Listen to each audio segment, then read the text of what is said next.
Sa mabato at maalong tabing dagat na ito sa Koh Samui, Thailand, napili ng isang babae na mag-yoga. Pero ang meditation at relaxation na ninanais,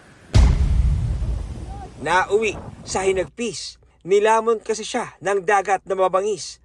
At ang mga saksi walang nagawa habang tinatangay siya ng naglalakihang alon. Sa tindi ng mga alon, hindi makalusong ang mga rescuer. Ang biktima na pag-alamang isang Russian actress. Nakabakasyon siya roon at kanyang nobyo. Ikakasal na dapat sila ngayong buwan.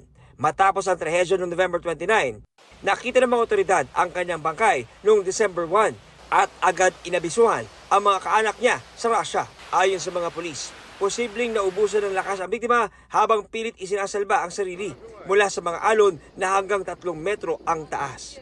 John Consulta, nagbabalita para sa GMA Integrated News. Huwag magpahuli sa mga balitang dapat niyong malaman. Mag-subscribe na sa GMA Integrated News sa YouTube.